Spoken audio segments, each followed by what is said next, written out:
quand on a fait le règlement d'emprunt pour élargir la montée maçon il y avait tellement d'opposition, là. Puis même à l'intérieur du conseil. Puis encore là, moi, j'étais du bord du maire.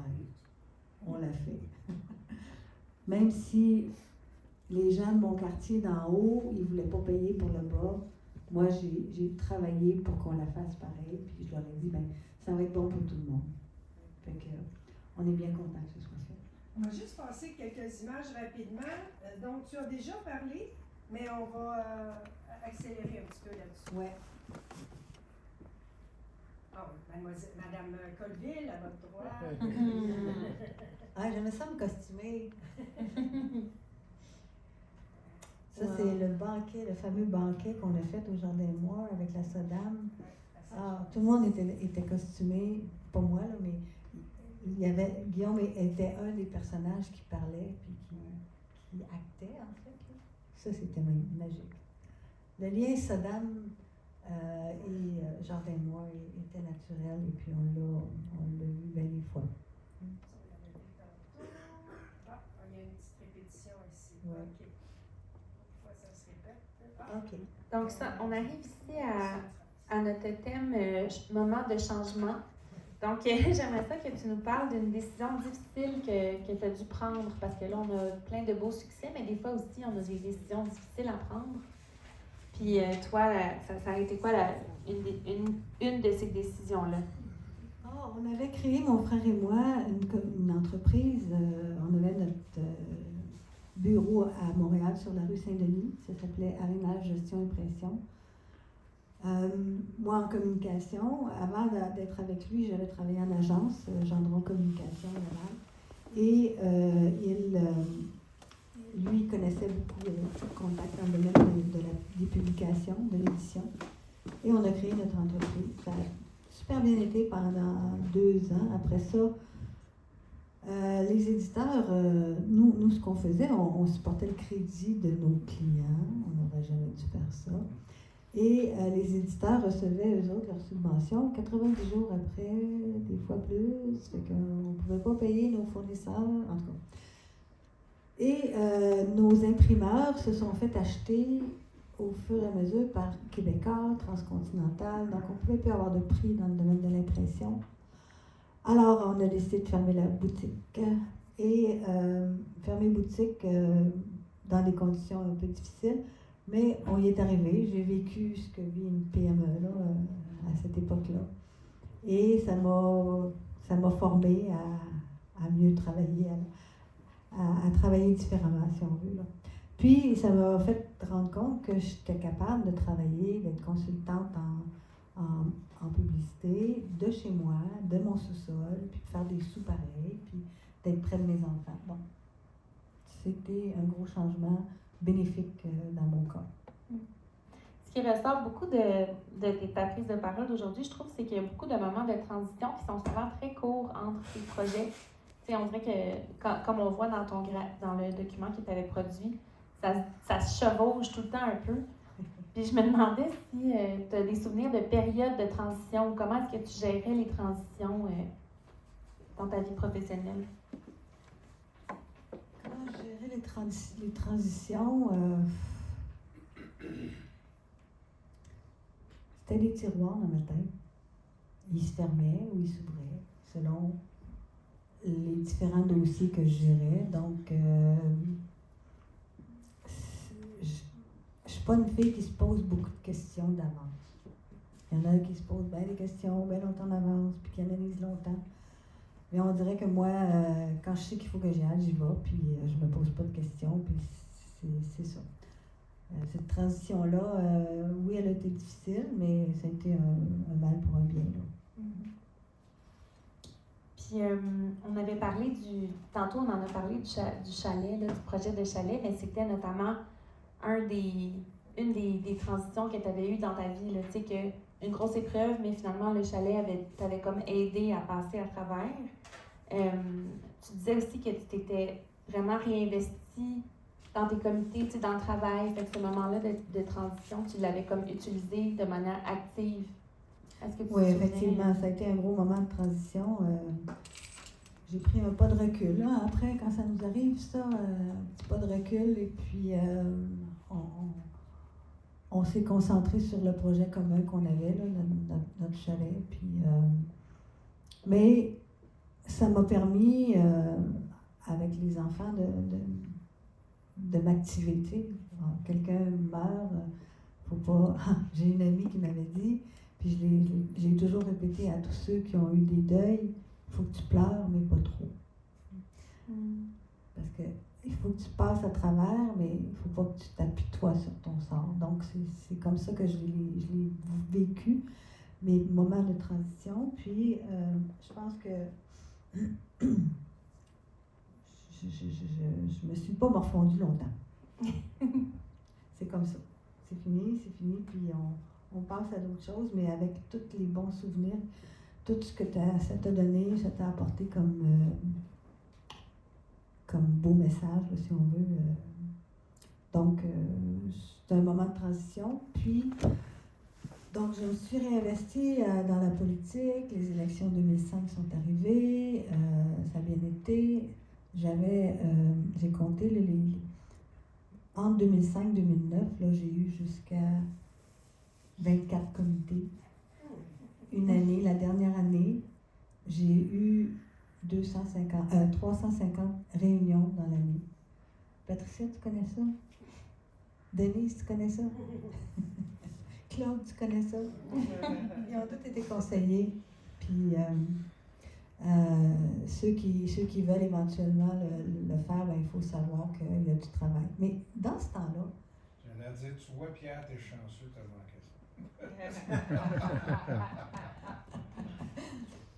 Puis, dans ce temps-là, par contre, les conseillers, on avait de la latitude pour travailler. Je pense qu'il y en a moins maintenant. C'est différent. On avait de la latitude, on pouvait siéger sur des comités. On n'était pas en conflit parce qu'on siégeait sur des comités. On voulait juste faire avancer les choses. Maintenant, il y a quelque chose qui est arrivé dans la politique. Les conseillers, ça ne peut plus siéger sur la maison des jeunes, sur des comités comme le Diapason, c'est parce que tu es en conflit d'intérêts quand tu prends une décision. C'est la même chose à Laval. Là. Les conseillers ne peuvent plus. Avant, ils étaient au conseil du centre d'interprétation de l'eau. Maintenant, ils ne sont plus là. C'est plate parce qu'on est moins proche de notre monde dans ce temps-là. C'est à cause de la COVID. Je t'emmène sur une belle photo. Oui, mon implication, un des comités que j'avais aimé le plus, c'est Tricentris. Quelle belle organisation. C'était la réunion de toutes les villes qui voulaient faire gérer leurs déchets recyclables. Et on m'avait mandaté pour représenter la ville de Mascouche sur ce conseil-là parce que toutes les villes se trouvaient être actionnaires de cette organisation-là et retiraient les profits de la vente des déchets recyclables. Et c'est là que j'ai appris comment faire un conseil d'administration. Tu ne peux pas travailler ensemble si tu ne te connais pas. Donc, à chaque fois, on arrivait, on avait un repas qu'on mangeait ensemble vite fait, puis après ça, ça nous donnait au moins une demi-heure, 3/4 d'heure pour jaser. Et après ça, on prenait des décisions. On était capable de les prendre de façon éclairée parce que les gens se connaissaient. Ben, j'ai reproduit ça au Cobamil, j'ai reproduit ça au CIO. Donc, à la SODAM, on le faisait aussi. Alors, ça, c'est Tricentris, j'ai adoré. Puis je l'ai adoré encore plus parce qu'à un moment donné, j'ai eu la chance d'aller à Las Vegas pour visiter un waste show. Et qui je rencontre là-bas? Serge Carignan, avec qui on siège sur le comité consultatif d'urbanisme. Tiens, Serge, qu'est-ce que tu fais là? Il est dans un kiosque du Centre d'expertise sur les matières résiduelles du Québec. Ben voyons, qu'est-ce que tu fais là? Fait qu'on jase un peu, puis je dis, ben, ça te tente-tu de me faire un tour d'hélicoptère dans le Grand Canyon avec moi? Ben, j'ai dit, non. Lui, il me dit non, parce que j'en ai fait assez. Là. Et peut-être qu'André, ça l'intéresse. Alors, c'est là que j'ai rencontré, à cause de Tricentris, André. Puis là, on a fait un tour d'hélicoptère ensemble. Et puis, un an après, on était ensemble. Donc, la vie nous amène à des belles places, l'environnement nous a réunis et c'est grâce à un comité. Alors, après ça, on a fait une mission pour la MRC en Europe pour visiter quelques centres de tri et aussi quelques endroits où ils gèrent des déchets, où il y a la méthanisation des déchets, dont on entend de plus en plus parler. Eux autres, ils ont fait ça depuis longtemps. Fait que, on s'est inspiré d'eux autres. On a fait, André et moi, une présentation qu'on a, avec des diapos, qu'on a présenté à Réseau Environnement dans le cadre d'un symposium sur la gestion des matières résiduelles. Donc, c'était des belles expériences municipales qu'on a reproduites. Puis, j'ai rencontré quelqu'un l'autre jour qui me dit « Hey, votre conférence, là, moi, c'est ma Bible. » C'est le fun de se faire dire ça. Quelle est la meilleure leçon de vie que tu as apprise? Moi, j'ai l'impression qu'il y en a plein, là, quand tu nous parlais. Il y a plein de choses que j'ai retenues qui sont devenues des post-it là, dans mon bureau. Qu'est-ce que tu dirais qui est ta plus belle leçon? Là, là vous voyez notre plus belle réalisation, André, nos petits-enfants. Mais la plus belle leçon de vie, c'est le décès de Michel, dans ma réflexion, m'a dit « Vive le moment présent intensément et apprécier chaque instant ». C'est ce qu'on fait maintenant. On pense à l'avenir des fois, mais on vit le moment présent. On s'en fait pas d'avance. Quand je l'ai dit tantôt, on se pose pas trop de questions. Là, ben, on vit, puis on apprécie les gens avec qui on est. Puis on a la chance d'avoir ces beaux enfants qui vivent avec nous. Fait avec mon amoureux, c'est ça qu'on fait dans notre environnement. On est sur le bord d'un lac. Et maintenant, on est là depuis 2010, à temps plein. Nos petits-enfants, ils ont du fun. Été comme hiver, on s'amuse avec eux.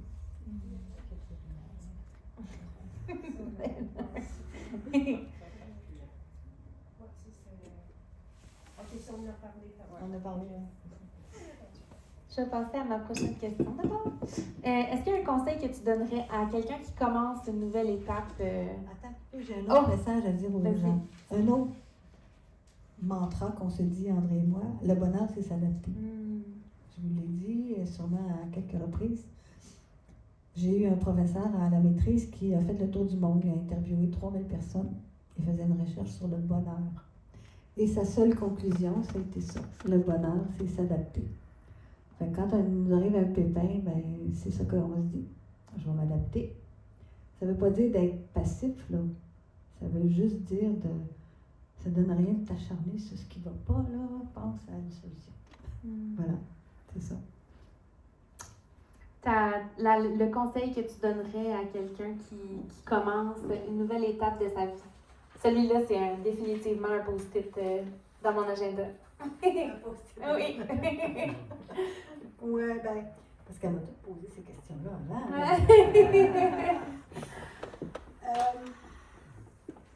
OK. Un projet, ça part d'un rêve, hein? Puis un rêve, ça devient un projet, puis ça ne peut pas se réaliser si c'est pas couché sur papier avant. Il faut l'écrire. Écrivez comme si ça arrive. J'ai eu tellement d'exemples dans ma vie où c'est arrivé, dans ma vie à nous deux. Donc, il est écrit, il est cristallisé dans l'univers, puis il va arriver. On ne sait pas quand, mais il va arriver. J'ai quelques exemples à vous donner. Le jardin Moi. Le plan de relance qu'on a fait, on l'a écrit, on l'a pensé, on l'a vendu. Et parce que c'était écrit, oui, ça a été refusé par le conseil d'administration qui était là à l'époque, mais ça a été accepté par d'autres mondes, puis ça s'est réalisé par d'autres mondes. Donc, tu n'es pas obligé d'être le seul acteur qui va réaliser ton projet. Il faut que tu aies du monde pour t'aider, puis il faut être inspirant aussi pour inciter ces gens-là à vouloir y participer. Là. Comme ça qu'on va chercher des alliés, puis qu'on réussit. L'autre projet, en fait, je vous ai parlé de mon chalet tantôt. 2 ans avant de quand on cherchait un chalet, Michel et moi, 2 ans avant, j'avais mis une photo d'un lac sur mon écran et une photo d'un chalet qui ressemble beaucoup à celui qui est là, qu'on a actuellement, dans sa forme, mais il était en bois rond. Et pendant 2 ans, j'ai eu ça sur mon écran d'ordinateur. Puis, j'ai pas eu le contrôle sur la maladie de Michel, mais quand j'ai cherché un chalet après, il m'est apparu, puis c'était là. J'avais une liste de descriptions de ce que je voulais pas. Là. Je voulais pas un chemin pentu, je voulais que ce soit assez près de l'eau, mais pas trop. Tout était là. En tout cas, l'univers me l'a envoyé. Ça, c'en est un autre exemple que tu avais écrit ton projet. Oui.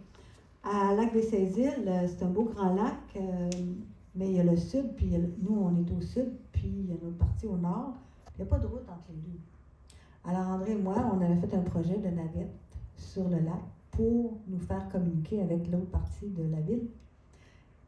Et on l'a présenté à la mairesse de l'époque. Elle était vendue au projet, mais son conseil n'a pas voulu m'embarquer. Alors, bon, OK, ça marche pas. Mais il était écrit.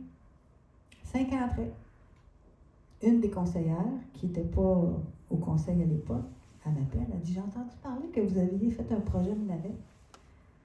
On peut-tu le réactiver? » Ben, avec plaisir. Ça s'est réalisé. Ça s'est fait. Alors, c'était écrit, ça va se réaliser. C'est toujours ce que je dis. D'autres exemples, bon, en tout cas, c'était les principaux exemples qu'on a, mais c'était comme ça. Il y avait quelque chose dans le subconscient, tu disais, on dirait qu'une fois qu'on l'a écrit, l'univers nous aide à ce que ça se réalise. Ouais. Est-ce que tu as une histoire que tu peux nous partager qui illustre cette croyance-là? Oui, je crois depuis que j'ai 18 ans à la puissance du subconscient. Parce que, je vous raconte, j'étais allée voir The Exorcist. À 18 ans, je ne suis pas un bébé, là, à 18 ans. Ben, le soir, j'ai couché dans le lit avec mes parents. J'ai eu tellement peur. J'ai comme fait comme si c'était possible, cette affaire-là. Là. Je m'en suis voulu longtemps, mais j'en sortais pas. J'avais peur. La peur s'est emparée de moi. Je n'étais pas capable de dormir la nuit. Mon grand frère Jean, il dormait dans la chambre à côté, puis il dit « Regarde, lis ça, là, tu vas voir, ça va t'aider. » J'ai fait ça, 21 jours, plus de peur, fini. J'ai répété la même phrase qui me faisait du bien pendant 21 jours. Ça a marché, plus peur. Fait que ça m'a suivi toute ma vie après, là. Comment tu peux laisser aller ton imagination se promener si tu ne la contrôles pas? Ça peut être grave, là. Il y en a qui font des psychoses à cause de ça. Il ne faut pas que tu laisses ton imagination, il faut que tu contrôles tes pensées tout le temps. Ça m'a appris ça. Alors, c'est mon expérience, là, mais toute ma vie, ça a été comme ça. Puis,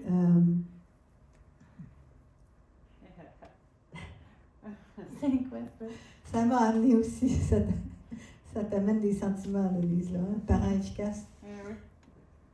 Ça m'a montré aussi la puissance des mots parce qu'avec mes enfants, j'étais une jeune maman avec Claudie, là, puis je m'entendais lui dire ce que ma mère me disait, puis j'haïssais tout le temps. On fait pareil, hein?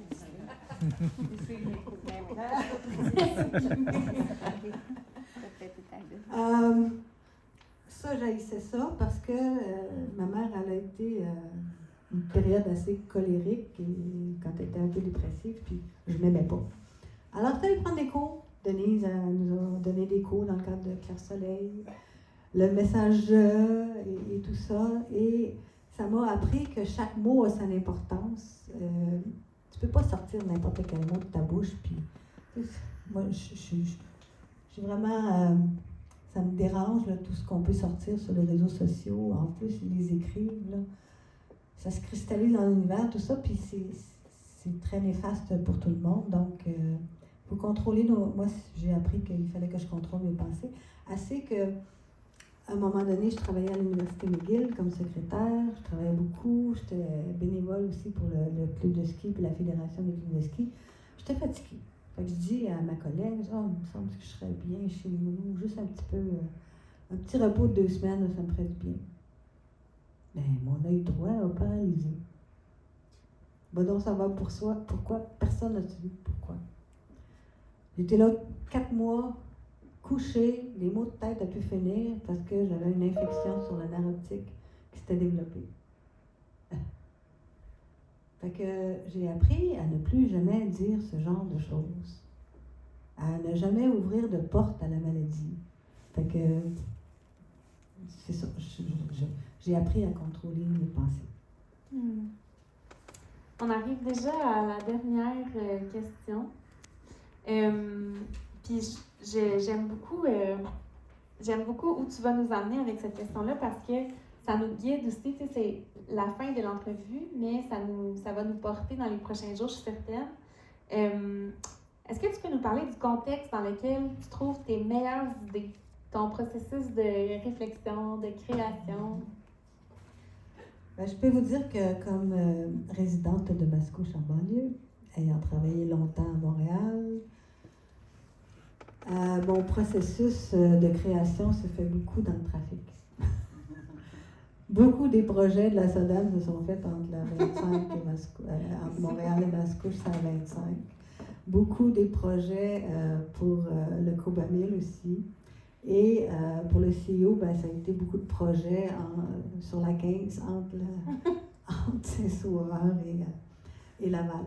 Donc, c'est dans l'auto que, ben, tu sais, notre tête, il faut qu'elle bouge, là. Oui, tu es attentif sur la route. Il faut être attentif. André, il m'a dit, tu mets pas ça, là. Les gens, ils vont être distraits sur la route. Non. On embarque le plus avec toi. Ça, c'est sûr. Merci de prendre soin de nous. Mais effectivement, on trouve des solutions dans le trafic. On a cette chance-là, nous autres, de prendre une pause dans la voiture. Ton esprit prend une pause, puis il n'y a pas grand-chose à gérer à part suivre l'autre. Ben, c'est le même qu'on trouve des solutions. C'est une chance qu'on a du Il y a une chance, hein? C'est une belle façon de le voir, je trouve. On était ici que c'était... Ah, voilà. Un oiseau de nuit. Ah oui. Puis, quand je ne suis pas sur la route, la façon de créer, ben, c'est la nuit. J'ai appris en étudiant avec mes 3 enfants que je faisais mes travaux universitaires le soir, la nuit, donc quand ils étaient couchés. Puis, c'est surprenant vers où ça peut nous amener quand on crée la nuit. Je vous donne une expérience que j'ai vécue 2 fois. J'étais à mon ordi, j'étais fatiguée, j'étais en train d'écrire, puis je me suis endormie, puis mes doigts ont écrit ce que j'avais dans mon rêve. 2 fois dans ma vie, c'est arrivé. Fait que ça marche tout le temps, là, tu sais, cet esprit-là qu'on peut rêver, puis ça se concrétise, mais c'est une période pour moi qui est très créative la nuit. Ils disent que la lune aide à créer, bien effectivement, ça aide. Et puis j'ai la chance d'avoir un oiseau de nuit comme Marie aussi, fait que ça ne nous dérange pas trop. Fait que là, ces temps-ci, quelles sont tes implications? Là? Sur quoi tu passes tes nuits? Le CIO, le Centre d'interprétation de l'eau, ça c'est un musée qui est à Laval et qui est un organisme extraordinaire qui a pour mission la protection et l'utilisation responsable de l'eau. Donc on fait la promotion de ça. Et moi, comme présidente du Cobamil, j'ai siégé de 2012 à 2017 au conseil d'administration du Centre d'interprétation de l'eau. Puis, à un moment donné, ils m'ont demandé on avait besoin d'un directeur général. On m'a demandé d'assurer l'intérim en attendant que le directeur qui avait été choisi arrive. Puis finalement, après 2 semaines, j'ai dit, je la veux, la job. c'est ça que je veux faire, là, moi. C'est dans ma mission personnelle, là. Fait que je leur ai proposé, puis je leur ai dit, je vais rester 5 ans. C'est exactement ce que j'ai fait, 2017 à 2022. Alors, je suis encore impliquée, je vais vous dire pourquoi, parce que je garde un œil sur le CIO. Quand tu l'as monté, tu l'as aimé, tu l'as travaillé, tu veux rester, tu veux que ça marche. Puis là, ben, il y avait des difficultés financières. J'étais à la GA, puis j'ai vu que ça marchait plus ou moins. Fait que j'ai décidé de m'impliquer comme présidente au conseil d'administration, bénévole cette fois. Et puis, il y avait une directrice générale qui est partie. Puis là, on a la nouvelle directrice avec nous, Isabelle Côté, que j'ai embauchée comme étudiante au CIO il y a 4 ans. Ben, plus que, en quelle année? 2019? 4 ans, oui, 4 ans. 2020, pendant la 2020. COVID. Ouais. Et Isabelle fait un excellent travail en communication, puis elle a un beau réseau à Laval, fait qu'on l'a nommée directrice, puis elle fait un excellent travail. Très contente d'elle. Alors, on fait une belle équipe, puis on a un nouveau conseil d'administration que je ne connais pas beaucoup, parce que c'est des gens qui étaient là pendant que moi, je n'étais pas là. Fait qu'on va apprendre à se connaître, on va se faire un lac à l'épaule, puis on va...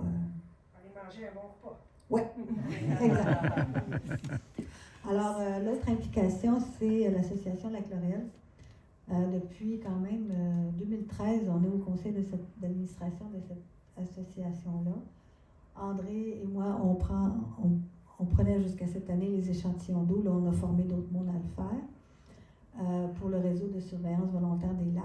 Donc, on a une belle brochette d'échantillonnage, puis on voit l'évolution du lac. Puis notre lac est en santé, c'est un lac oligotrophe, donc de très, très belle qualité. Donc ça nous anime.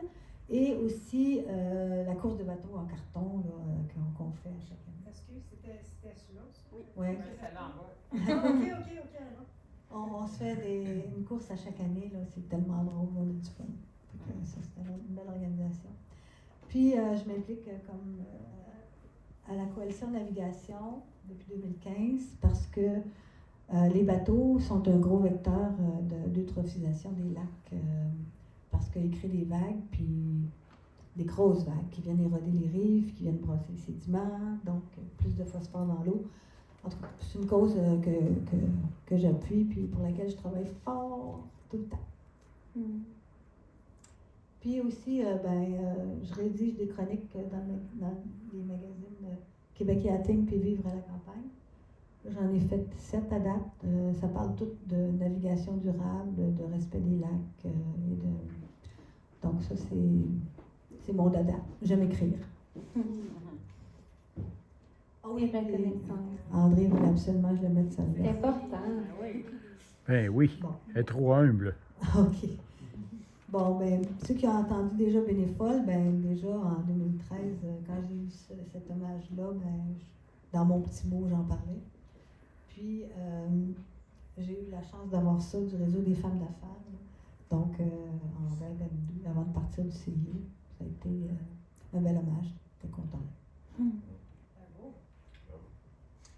Puis, avec André, ben, on a notre entreprise arrimage.com qui est spécialisée en génie civil, drainage de montagne.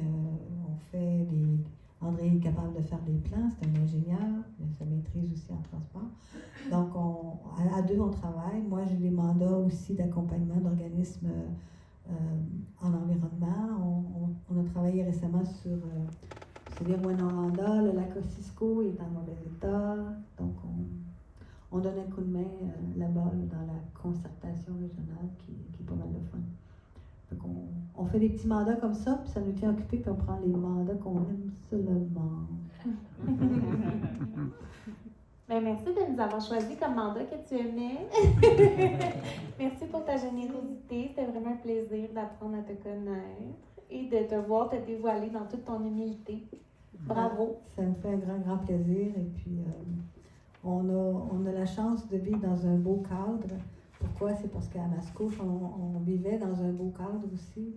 Puis, avec des gens formidables, créatifs. J'ai eu beaucoup de complices qui m'ont aidé dans tout ce que j'ai fait, puis il y en a plusieurs qui sont ici. Là. On a Denise, ma complice conseillère et amie.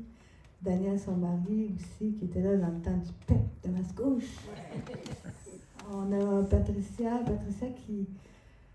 qui a été un cadeau à la SODAM, là, qui est conseillère maintenant, puis qui s'amuse. C'est pas qu'il a été un cadeau pour moi. Puis Claude Martel, un autre complice bien important dans tous les dossiers historiques, le manoir. Il était toujours là des grandes batailles. Et puis, avec toutes ses connaissances immenses sur l'histoire. Donc, puis Sylvie Gagnon, qui a toujours été là aussi pour nous inspirer avec sa bonne humeur puis ses grandes connaissances là, en tourisme puis en histoire. Merci. Merci à toi aussi. Bravo, Denis. Bravo, honnêtement.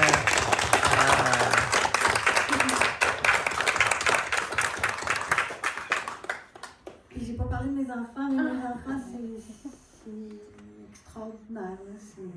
C'est la plus belle réalisation de ma vie. Ces grandes filles-là qui sont toujours présentes, qui sont des bonnes mamans. Tu sais, quand on voit que nos enfants transmettent les valeurs qu'on aime à nos enfants, à leurs enfants, là, ça, je pense que c'est la plus belle réalisation de notre vie. Donc, très, très contente. Merci beaucoup. Merci. Merci tout le monde. Merci.